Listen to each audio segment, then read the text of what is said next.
How you doing? This is Melvin Brown, and welcome back to the Melvin Brown Experience. Today is not going to be a story time. Today is going to be another topic. Now, I always get this question from clients, potential people I have consultations with. They always ask me this question: Melvin, how do you know your spell is working, but your target don't want to be there? Now, listen, it's common fucking sense. Here are the signs that you know that your target don't want to be with you, even with spell work. Sign number 1.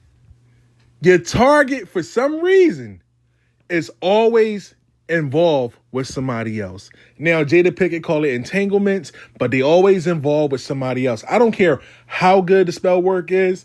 If your target don't want to be there, they will be unfaithful. It doesn't matter. I don't care how strong the work is. It doesn't matter. For example, if your target, you did love work, right, on your target. You want him and that woman to break up. They wound up breaking up. But in his heart and his destiny, him and that other significant other are meant to be. So what will happen, he will keep going back to her, going back to you. Going back to her, going back to you.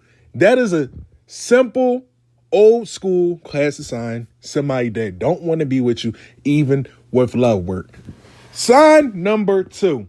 Your target will be very inconsistent. What I mean by inconsistent, your target can be like this: baby, I love you. I promise I ain't going to fuck up. This going to be a new me. I swear to God, on everything. Your dumb ass fall for it. Out of nowhere, for about a week, he be inconsistent. And out of nowhere, he go back to his old ways. 9 times out of 10, if this happens, your target does not want to be with you, and you should free them from the spell. Sign number 3. Your target always leave for a long period of time, then come back. Now, I'm going to say it again. If your target don't really want to be with you, they will leave you for a long period of time, then come back. So it's like a toxic situation. It's like a toxic relationship. One moment they there, the next moment they gone. If this happened, please, please, please free your target and move on with your life. Sign number 4. If your target really, really, really don't want to be with you, they will suffer in different ways. Let me give you an example. So I remember I was talking to a client that's from the Caribbean, I think Jamaica, and she was telling me this story. It was this one girl that really wanted to be with this man. This man didn't want to be with her. So this woman was deep down on her luck. So she wound up going to a witch doctor in her country. What wound up happening, he came back, but he began to suffer. He started to become sick. He didn't want to do nothing in his life. He really wanted to leave, but he couldn't go nowhere. Every time he tried to go, was always some fucked up shit happening. So one day, he suffered, and he wound up dying. Now, if your target don't want to be with you in this spell, or a spell that you did that was highly potent, at the end of the day, the universal law, everybody has free will. If you're bending that free will, there will be serious repercussions to pay, especially if that person don't want to be with you. Sign number 5. If your target don't want to be with you, but you got spell work on your target, sign number 5 is this: your target sex drive will be completely on 0.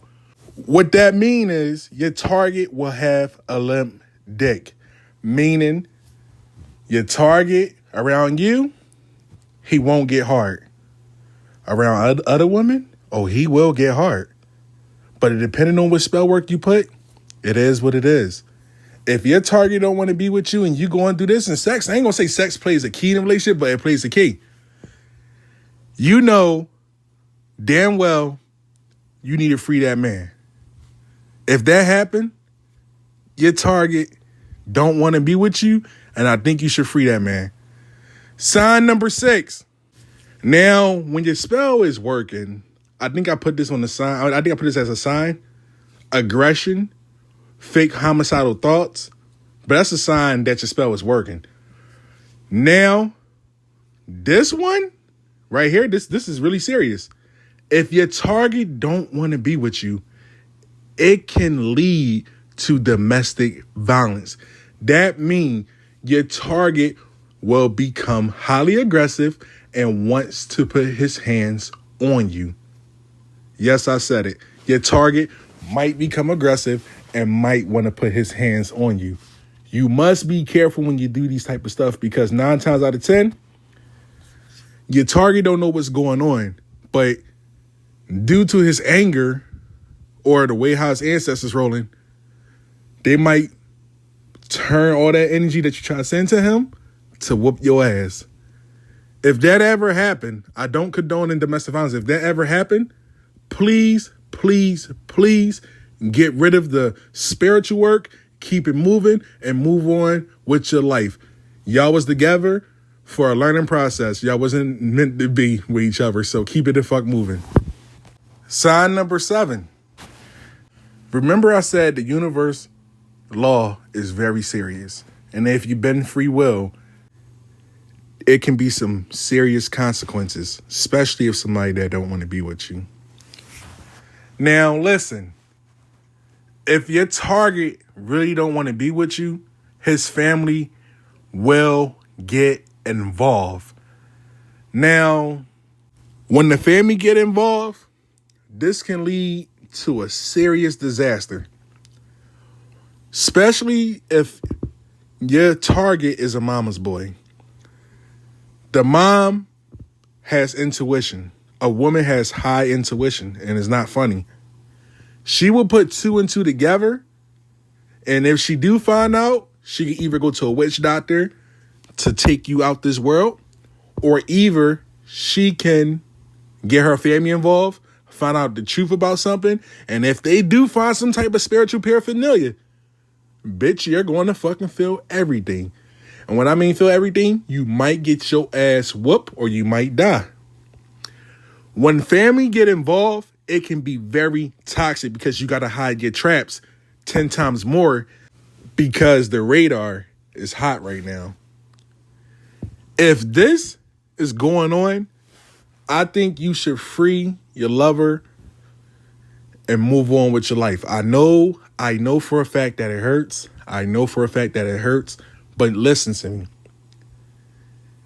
There are other people out there that will accommodate your needs and accommodate your heart or fix your heart. What you and that person had, it is over. There is nothing a witch doctor can do. If there's love involved, it's something you can do. If there's lust involved, there's something you can do with a few tricks. But there's no love, it's nothing you can do. Sign number 8. When there's love that's meant to be, you don't have to really renew nothing. But when it's love that's not meant to be, every year you must renew your work. When I mean by renew your work, this is what I mean. When you get your results, I always tell people this. People I don't even work with when I'm having a conversation with them. If you go to another spiritual worker besides me, and that spiritual worker give you that results, I want you to write down the date, the time, not the time really don't count, but the date that y'all reconcile. In the meantime, you save that shit on your phone, you write it down on a piece of paper, you put it on your calendar. Now, when that date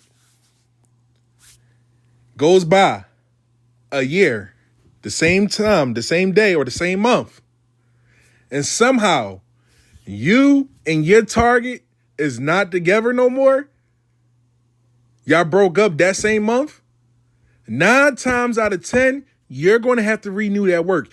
If you have to renew that work, that's a great sign that your target really don't want to be with you. Because I had about a total of 10 cases that they lover wasn't meant to be.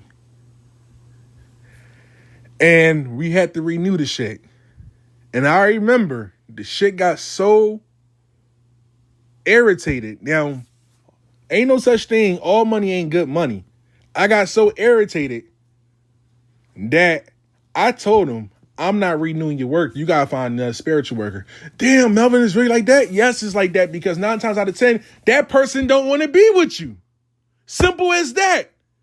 If you got to renew something a year, that person's not meant to be. And I work with a lot of cases, and it took 10 people that had to keep coming back a year to renew. If that happens, 9 times out of 10, your target don't want to be with you. But hey, be my guest, spend your money. This is why divinations are very serious. This is why you should read your read your potential client before you take any case, because let me give you an example. So I remember about a week ago, this woman emailed me about, or Instagram DM me about probably approximately a month ago. She said, Melvin, I want to get a consultation. I said, all right, here's my fee, baby girl. She said, okay, cool. So it took her a long time. Soon as she got paid, we did a consultation. I'm doing the consultation. This woman was battered. This woman really loved this person or loved this man so much that I had to hurt her feelings. I don't try to hurt your feelings to be a dickhead about it. I try to hurt your feelings to tell you the truth because nobody's not going to tell you. And when I told her, like, yo, this man don't want to be with you. If I bring him back, you're going to be a permanent side chick. But Melvin, is there anything else? No, there's nothing else we can do. What you need to do is love yourself, and may your ancestors and the universe or God himself will grant your wish. As simple as that. She cried. Now, remind you, these consultations are a little expensive. So I'm like, look, baby girl, look, I don't know what to tell you, but you knew this from a long period of time. Mel, I just wanted to know clarification. Like, you told me the truth. Baby girl, you knew this was the truth. You knew for a fact this was the truth.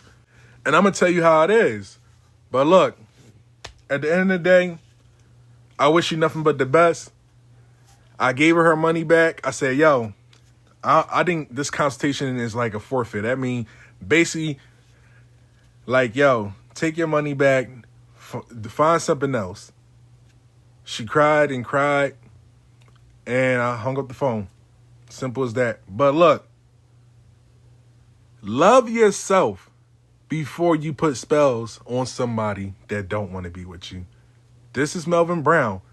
This is the Melvin Brown Experience. You can hit the like button, leave a comment, subscribe, email me. I'm out.